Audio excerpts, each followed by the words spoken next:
Ni hao, salut à tous. C'est pas toujours simple de rester motivé. Alors qu'est-ce qu'on peut bien mettre en place pour garder cette motivation toujours au taquet? Eh bien on va essayer de voir ça ensemble. C'est ça qu'on va voir aujourd'hui.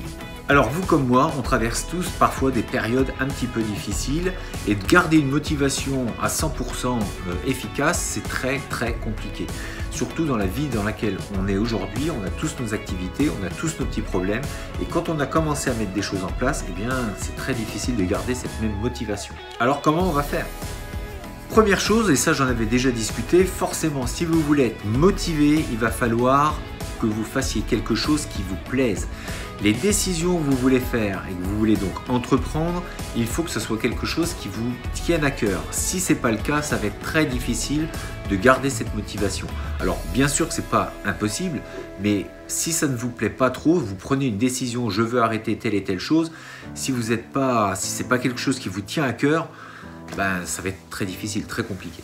Deuxième, il faut avoir cette autodiscipline, de se dire quoi qu'il arrive, je vais le faire. Je n'ai pas d'autre option que de le faire, je n'ai pas d'autre solution.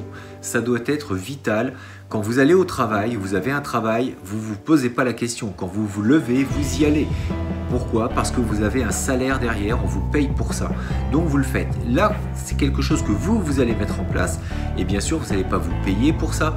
Mais par contre, il y aurait peut-être une petite solution, c'est que si vous ne le faites pas, mettez-vous une cagnotte, vous allez payer quelque chose. Par exemple, donner à une association, vous dites, si je ne fais pas telle action, je vais payer 20 €, ou 10 € ou 5 ou 50. Et puis, c'est une sorte de punition, mais en tout cas, vous savez que si vous ne le faites pas, vous devez payer quelque chose. Donc, vous allez être un peu plus motivé. 3, et je dirais que c'est écrire. Écrire ce que vous voulez vraiment, ce à quoi vous tenez. Si vous l'écrivez, ça va être plus clair dans votre esprit et vous allez vous le dire, oui, c'est pour ça que je veux le faire. En fait, c'est le fait d'écrire, vous allez trouver le pourquoi. Pourquoi vous voulez mettre telle et telle chose en place. Arrêter de fumer parce que ma santé, elle le mérite. Ma santé mérite le fait que j'arrête de fumer. Je veux être en bonne santé. Je veux gagner plus d'argent. Pourquoi ? Parce que ça va me donner une indépendance financière. Je pourrais faire des choses que je ne pouvais pas faire, acheter un appartement, enfin ce que vous voulez. Je veux monter ma boîte. Pourquoi ? Pour être libre, pour pouvoir faire ce que je veux, ne plus avoir d'ordre à recevoir et de prendre ma vie en main. Bref, quelle que soit la solution, quel que soit ce que vous voulez faire, quelle que soit votre ambition, votre projet, mettez-vous des règles et mettez-vous surtout le pourquoi. Pourquoi vous voulez faire telle et telle chose. 4. L'environnement.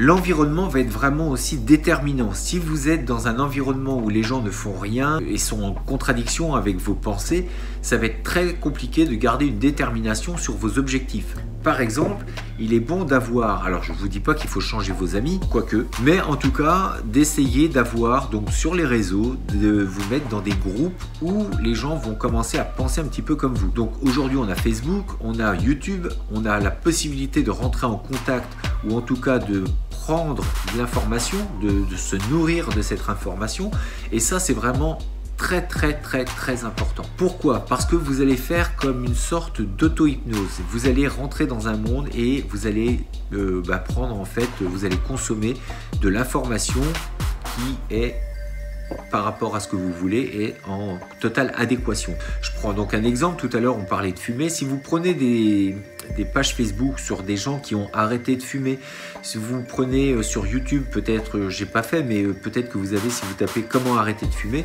vous allez tomber sûrement sur des gens qui vous donnent des idées et des façons de faire. Si vous consommez ce genre d'informations, il y a de grandes chances pour que ça conditionne aussi votre motivation et votre pensée, votre esprit, pour que vous alliez dans cette direction. Pensez à vous entourer de gens qui pensent comme vous, qui ont le même objectif et ce sera beaucoup plus simple pour vous de tenir cet objectif.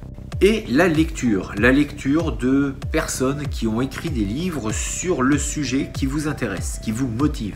Ça va en complément des pages Facebook, des réseaux, les chaînes YouTube, ça va dans le même esprit. Le fait de rester un petit peu, de se conditionner dans cette forme de pensée va vous aider énormément à rester focalisé sur ce que vous voulez vraiment. Donc des auteurs, il y en a, je dirais beaucoup. Ceux que j'aime bien, enfin en tout cas ceux que j'ai lus, j'ai pas lu énormément non plus là-dessus. Je commence à en lire, mais il y en a tellement. Mais en tout cas des gens que j'aime bien. Il y a Napoleon Hill, donc c'est une des références. Il y a Jim Rohn que j'aime beaucoup. Il y a ensuite Hal Elrod que je viens de lire avec le Miracle Morning. Donc ça c'est un livre à lire. On a, qu'est-ce qu'on peut avoir encore dans le même style, Harv Eker. On a Tony Robbins que vous pouvez découvrir sur YouTube et il fait énormément de vidéos. Donc voilà. Si vous tapez de toute façon développement personnel, vous allez voir qu'il y en a énormément. Des chaînes aussi à suivre qui sont, moi j'aime bien, qui vous donnent la pêche quand vous ne l'avez pas trop. Vous tapez Argent Entrepreneur et vous verrez, il y a énormément de vidéos. Et je trouve que le fait d'en écouter tout le temps, très souvent en tout cas, eh bien, c'est pas un lavage de cerveau, mais presque. En tout cas, ça vous permet de rester positif. Quand vous avez des petites baisses de régime, eh bien, une petite vidéo, des fois il y en a qui durent 10 minutes, 5 minutes, une demi-heure. Mais en tout cas, vous repartez boosté, ça vous redonne cette confiance et puis cette motivation en vous. Dans le premier cas, ça va vous apprendre des choses, donc ça c'est bien. Et puis le deuxième, même si ça vous apprend rien, ça vous permet de rester dans cette dynamique. Et ça pour moi c'est fondamental, de rester toujours dynamique et positif. Nos vies nous permettent trop facilement de baisser les bras et de se complaire dans la médiocrité. Quand je dis médiocrité, c'est un stade moyen. On ne va pas chercher à faire plus ni à faire moins. On a une situation qui n'est pas si mal que ça, donc pourquoi faire plus, pourquoi faire ceci, pourquoi faire cela.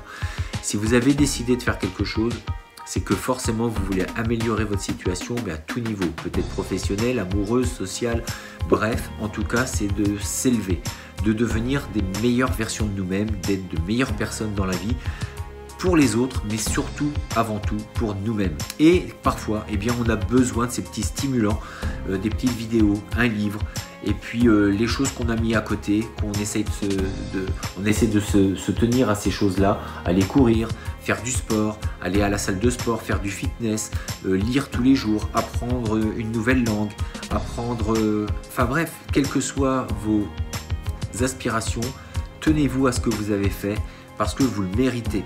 Dites-vous bien ça, vous le méritez. Il n'y a personne dans la vie qui peut vous dire « toi t'es nul, toi t'es ceci, toi t'es cela ». Si vous ne faites pas les choses, bien sûr que là vous allez vous complaire dans ces bassesses et vous n'allez pas progresser. Le but c'est de progresser, je le dirai jamais assez. Nous sommes sur cette planète pour progresser, pour évoluer, bien sûr vers le mieux. Donc croyez en vous, mettez ces petites choses eh bien, en place. Si vous avez d'un petit coup de boost, eh bien, abonnez-vous à ma chaîne déjà, ça devrait être obligatoire. Et puis à d'autres chaînes, bien sûr, regardez un petit peu ce que je viens de vous dire. Je marquerai des exemples en bas de cette vidéo, donc si ça vous intéresse, essayez vraiment de consommer ce genre d'informations parce qu'on regarde bien souvent la télé, mais ça, est-ce que ça nous booste vraiment? J'en ai pas vraiment la confirmation, j'en suis vraiment de moins en moins sûr. Quand on voit un petit peu le niveau des émissions télé, parfois je trouve que ça fait peur. C'est triste, mais c'est comme ça. Donc on vit dans un monde qui est ainsi. Mais en tout cas, le monde, c'est nous qui le décidons aussi. Notre propre monde, nous le créons. Et donc c'est en faisant des choses et puis en imaginant et en ne perdant pas foi en ce qu'on est, qu'on peut arriver à changer autour de nous ce monde et nous-mêmes. Le monde changera si on commence à changer par soi-même. D'ici là, restez fort, restez beau et surtout restez bienveillant. 再见